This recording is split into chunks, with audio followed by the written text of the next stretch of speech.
दोस्तों, जहां पर एक तरफ भारत की अर्थव्यवस्था दिन प्रतिदिन बढ़ती जा रही है, तो वहीं पर दूसरी तरफ चाइना के अंदर इसका उल्टा हो रहा है। चाइना में दिन प्रतिदिन लाखों करोड़ डॉलर निकाला जा रहा है। दोस्तों, आप ये बात जानकर के हैरान हो जाएंगे कि बीते 3 सालों में चीन के मार्केट कैपिटलाइजेशन से 7 ट्रिलियन डॉलर गायब सा हो चुका है और इसका एक मेजर कारण है रियल एस्टेट सेक्टर बर्बाद हो जाना। दोस्तों, IMF, जिसका फुल फॉर्म है इंटरनेशनल मॉनेटरी फंड, जिन्होंने चाइना को लेकर के 2023-24 में ये प्रेडिक्शन किया था कि इस समय चाइना का ग्रोथ 5.2% का रहेगा, लेकिन इन्होंने अब अपना डायग्राम चेंज कर दिया है, जिसमें चाइना की अर्थव्यवस्था का ग्रोथ 4.6% का रहेगा और 2027-28 तक का ये अनुमान है IMF का कि इस समय चाइना का ग्रोथ 2.3% का रहेगा। दोस्तों, 10 सालों में पहली बार चाइना की अर्थव्यवस्था इतना ज्यादा सिकुड़ा है, क्योंकि पिछले 30 सालों से चाइना की अर्थव्यवस्था हर साल एक रिकॉर्ड बनाती रहती थी, लेकिन आज के समय में चाइना की कुछ गलतियों ने इसे आसमान से जमीन पर ला करके पटक दिया है। दोस्तों, आज के समय में चाइना का स्टॉक मार्केट लगभग खत्म सा हो चुका है। जहां पर आप संघाई कंपोजिट इंडेक्स को देखेंगे तो यहां पर 6.2% की गिरावट दर्ज की गई है और यदि इसे बीते 3 सालों से जोड़ा जाए तो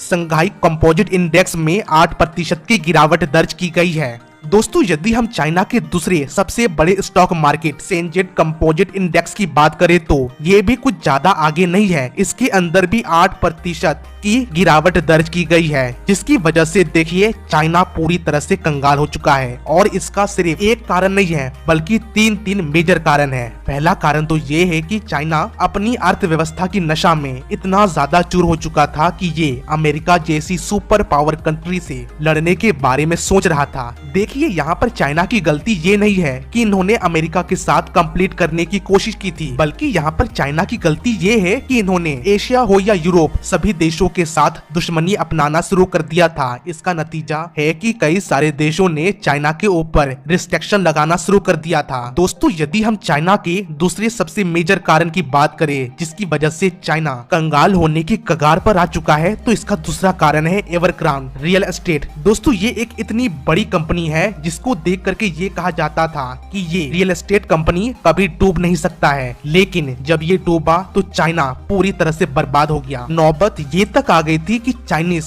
कम्युनिस्ट सरकार को ये कहना पड़ा कि इस कंपनी के कई सारे शेयर्स के छोटे छोटे टुकड़े किए जाएंगे और इस कंपनी के जो भी चेयर या फिर कुर्सी है उसे बेच करके कर्जदारों का 300 अरब डॉलर चुकाया जाएगा। नौबत ये तक आ चुकी है। वैसे दोस्तों, इस वीडियो में इतना ही। आप इसके बारे में क्या राय रखते हैं कमेंट सेक्शन में जरूर बताइएगा। Thank you watch my video.